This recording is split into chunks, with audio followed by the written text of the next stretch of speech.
지금 저 합리적인 의심에는 공감을 하는데 전혀 불편한 게 없고 죄 지은 것도 없고 특혜 취업도 아니다. 근데 왜 사과를 하시죠? 뭐 때문에 사과하십니까? 당당하게 얘기하셔야 되는 거 아닙니까? 딸 플롯 왜 그만두겠습니까? 플롯에 가서 먹고 살기 힘들다.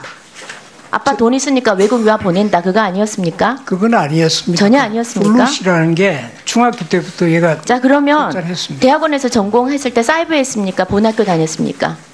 본교 죄송합니다. 학교를 다녔죠? 사이버 아니었죠?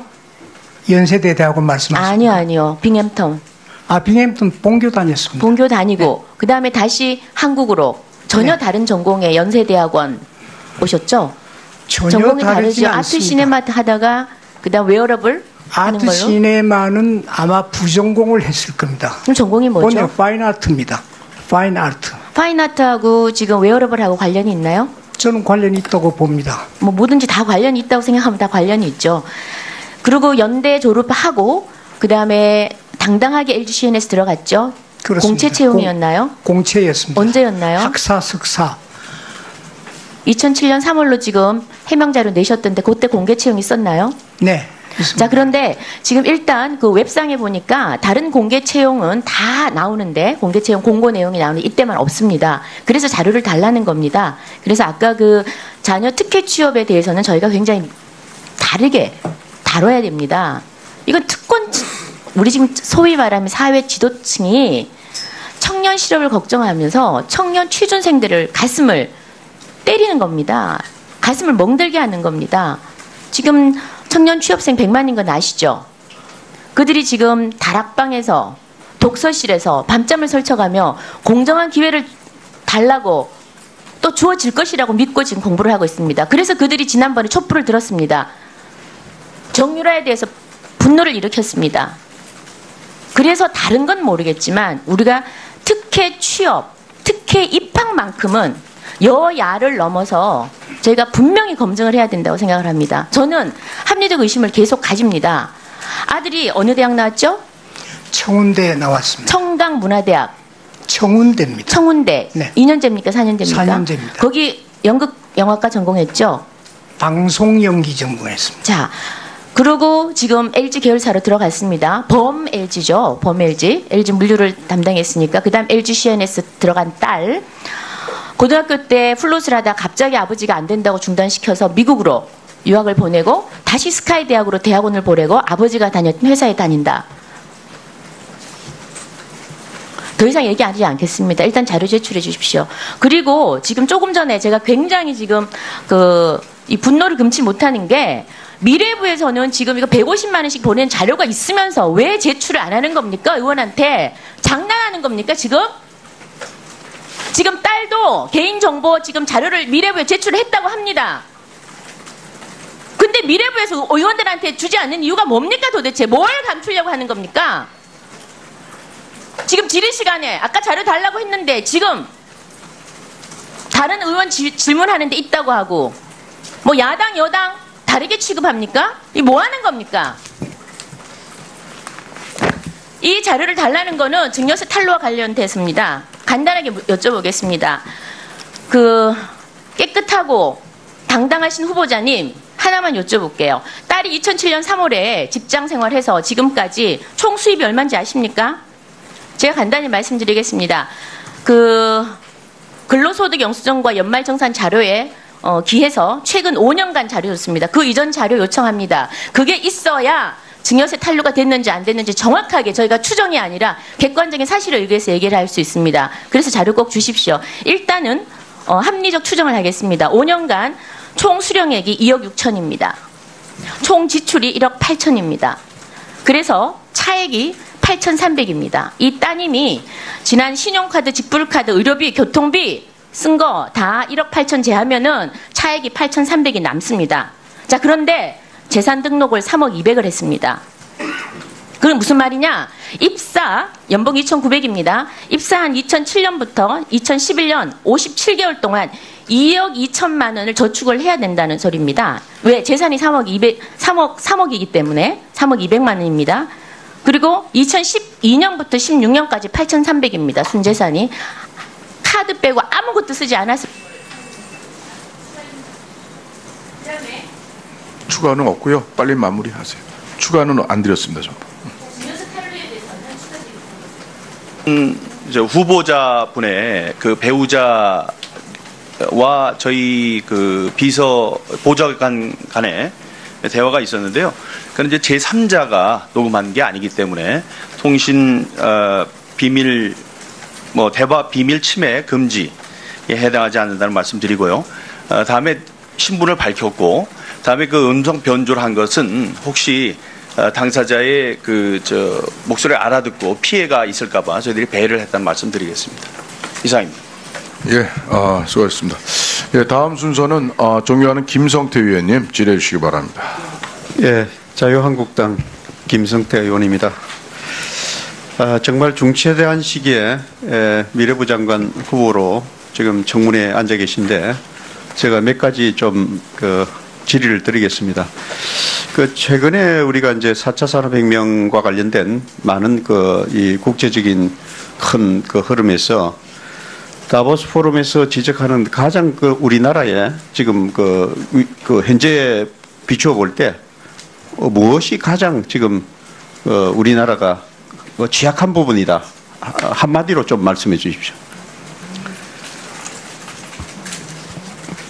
제조업 중심으로 4차 산업혁명을 보는 관점을 조금 달리 해야 되겠다고 생각합니다. 예, 그러면 제가 좀 말씀을 드리겠습니다. 제가 최근에 며칠 전에 상해 월드 모바일 콩그레스에 제가 기조연설을 다녀왔습니다. 그때 많은 관심을 가지고 있는 부분이 결국 플랫폼 영향력 확대, 공정 경쟁, 환경 조성, 그리고 그와 관련된 사회적 책무 부여, 규제 샌드박스 도입, 이용자의 보호 의무 강화, 이런 들 포함한 ICT 규제 체계 전반적인 개편이 글로벌 스탠다드로 가야 된다라는 데 공감하고 제가 이 방향으로 논의를 하고 왔는데요. 지금 우리나라는 새로운 뉴노멀을 준비해야 될 엄청난 중요한 시기라고 저는 보고 있습니다. 제가 이 정통부를 맥을 잇는 미래부는 우리나라의 ICT 인프라뿐만 아니라 전자정부까지도 기초를 하고, 물론 지금 행자부 완행부로 넘어갔지만은 이러한 과정을 아시고 계실 겁니다. 그래서 이 과정에 지금 얼마 전에 후보자께서 언론 인터뷰를 통해서 미래부 장관으로 임명된다면 양질의 일자리와 먹거리를 만들기 위해 노력하겠다라는 입장을 표명하셨는데, 지금 우리 이 국정기획자문위원회나 또는 현 정부 일자리 공약을 살펴보면 전혀 4차 산업혁명하고 동떨어진 정규직의 그러니까 비정규직의 정규직화나 또는 이런 데 집중되어 있고, 또 대기업의 또 비정규직이 또 초점이 되어 있습니다. 지금 대기업 비정규직을 정규직화하는데 전체 비정규직에 비해서 몇 %인지 아시고 계십니까? 그건 기억하지 못합니다. 죄송합니다. 5%에 불과합니다. 그래서 이 일자리 먹거리 문제에 대한 제가 보면 처방이 잘못되었다. 즉 일종 오류다. 그러니까 환자에게 잘못된 지금 진단을 하고 잘못된 처방을 내리고 있는데, 지금 미래부 장관이 그 책임을 져야 되는 자리입니다. 제대로 된 진단과 답안을 내야 되는데, 지금 보면 가장 지금 우리 눈앞에 닥친 문제가, 지금 최근 75% 이상의 검색 점유율을 보유한 네이버 거대 포털 기업에 대한 온오프라인에 걸쳐서 서비스 영역 전체에 대한 무차별적 잠식과 이 중소기업 시장 진입 기회 상실, 그리고 생존권 박탈, 국민의 일자리 불안정성을 초래한다는 이런 문제가 있습니다. 이 문제는 지금 4차 산업혁명에 준비를 하는 젊은 이 창업자나 소상공인이나 중소기업에게 엄청난 지금 기회를 박탈한다는 문제에서 존경하는 우리 김경진 의원님께서도 지적하시다시피 이런 문제가 지금 매우 심각합니다. 네이버는 특히 과거 부동산 정보 번역 오픈마켓 서비스 진출했다가 골목 상권 침해 논란으로 서비스 중단한 바 있는 거 알고 계시죠? 예, 알고 있습니다. 그럼에도 불구하고 최근 네이버와 카카오는 시장 지배력과 자본을 앞세워서 쇼핑, 택시, 중개, 대리운전, 맛집 추천, 결제야 국민 실생활 전반 서비스에 공격적으로 진출하고 있습니다. 이거 우려하고 있는 거 지금 공감하십니까? 공감합니다. 자, 판넬 한번 보시죠. 이 본 의원이 기자회견을 어제 했습니다. 아시죠? 알고 있습니다. 예. 그래서 보시는 바와 같이 네이버는 자사의 검색 서비스 점유율을 이용해요. 자사 상품을 우선적으로 홍보하는 데 이용하고 있습니다. 그 결과 중소상공인, 스마트업 관련 업종인 O2O 서비스를 잠식하고 그 피해 기업이 속출하고 있는 실정입니다. 본 의원은 그대 포털의 지배력 남용과 생태계 파괴에 따른 사회적 논란이 가중되고 있어서 미래부가 그 책임에서 결코 자유롭지 못하다고 생각하고 있습니다. 정확한 시장 진단을 위해서 부가통신 사업자 경쟁 상황 평가를 비롯해서 플랫폼 경쟁 환경 조성, 골목 상권 보호를 통한 일자리 창출 등 그래서 이를 실천하기 위해서 ICT 뉴노멀 인기 중심적 개정안과 아침 사이버 골목 상권 보호를 위한 특별법을 동시에 지금 추진을 하고 있습니다. 이에 대해서 장관 후보님의 의견을 좀 말씀하시죠. 예, 그 내용 제가 알고 있습니다. 그런 방향에서 또 시장 지배력이 큰 쪽에 공정위하고도 관련되는 것도 있고 해서 관련 부처하고 적극적으로 미래부가 중심이 돼서 해결하도록 하겠습니다. 오후에 구체적인 정의 요청을 해야 네. 예, 김성태 의원님 수고하셨습니다. 예, 다음은 존경하는 우리 김성수 의원님 질의해 주시기 바랍니다. 네, 김성수입니다. 그 정책 질의에 앞서서 몇 가지 신상에 관한 질문을 드리겠습니다. 지금 야당이나 언론에서 제기되고 있는 이제 몇 가지 의혹들이 있는데요. 이제 그 가운데서 노건호 씨와의 관계 문제, 또 위장전입 문제, 또 부동산 투기 문제, 또 농지 문제 등에 관해서는 적어도 저는 충분히 해명이 됐다고 이해를 하고 있습니다. 그런데 그 후보자의 자녀 취업 특혜 의혹에 관해서는 아직 그 후보자로부터 직접 지금 해명을 듣지 못한 것 같습니다. 지금 아들 장남과 장녀 두 사람이 그 후보자가 근무했던 LG에 지금 다니고 있는 부분에 대해서 특혜 의혹을 좀 제기들이 되고 있는데 이 부분에 대해서 먼저 장남 부분에 대해서 좀 설명을 해주시죠. 먼저 존경하는 민경욱 의원님께서 말씀하셨듯이 합리적인 의심을 충분히 간다는 데 대해서 공감을 합니다. 여러 가지 자료나 이런 걸 제가 충분히 해명을 하도록 하겠습니다. 우선 장남은 지금 판토스라는 물류회사를 다니는데 한 10년 전에 입사할 당시에는 LG의 물동량을 취급하는 회사였지만 LG하고는 독립된 회사였습니다. 거기 입사를 했고 재작년 15년도에 LG 상사로 합병이 되어서 LG로 편입이 됐는데 LG 그룹으로 보면은 손자 회사고 LG 상사의 자회사 성격입니다. 물론 입사할 때 제가 언론에서 보도되는 것 같이 압력을 행사하고 하는 건 없습니다. 제가 또 LG 그룹을 떠난 지 한 2년 지난 때였고 그 다음에 얘가 또 거기에 입사를 하기 전에 본인이 보험이라든가 제약회사 세일즈하기 위해서 그러기도 어플라이하고 여러 군데 어플라이를 한 걸로 알고 있습니다. 그 다음에 딸은 고등학교 때까지 음악을 했습니다. 블루스를 했는데 제가 미국 연수 1년을 다녀와서 그걸 좀 포기했으면 좋겠다.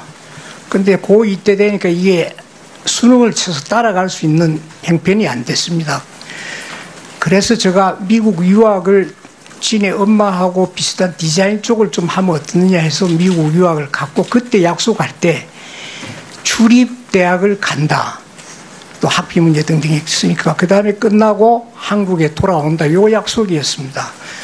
그렇게 해서 그 전공을 끝나고 들어와서 연세대 대학원의 의료 환경이라는 게 요즘 이야기하는 웨어러블하고 헬스케어를 다루는 쪽입니다.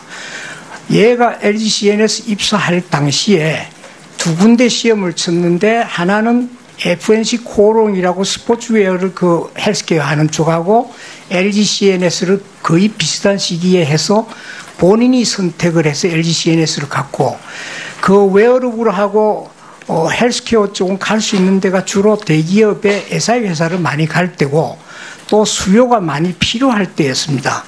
그러나 어쨌든 간에 제가 그 과정에서도 압력을 행사한 적도 없습니다. 또 이미 LG CNS를 떠난 지 한 1년 가까이 된 시점입니다. 어쨌든 국민 정서나 여러 가지 정황으로 봐서 의심을 살 만한 그런 쪽이라는 것은 저는 충분히 인정을 하고 그 부분은 사과를 드리겠습니다. 그러나 그 부분에 인사를 개입하고 그런 것은 없다는 걸 분명히 말씀을 드립니다. 네, 됐습니다. 뭐 저는 그 정도 사안이라면 사과할 내용은 아닌 것 같은데요. 하여간 그 여러 의원들께서 자료 제출을 요구하고 계시니까 그 부분에 대해서는 충분한 그 자료를 제출해 주시기 바랍니다. 그 자료 제출이 가능하겠죠? 네, 그렇게 하겠습니다.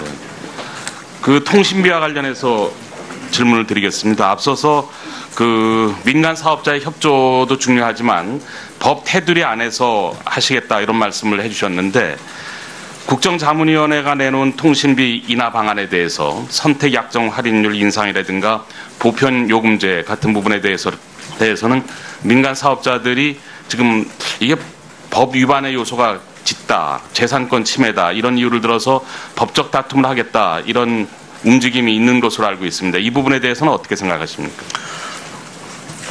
그럴 수 있다는 이야기는 제가 들었습니다. 그러나 그렇게 가지 않도록 잘 서로 협의해 나가도록 하겠습니다. 그게 법으로 가게 되면은 거의 이것저것 한 1년 동안 이게 갈 수 없는 상황이 될지도 모릅니다. 그런 일이 없도록 잘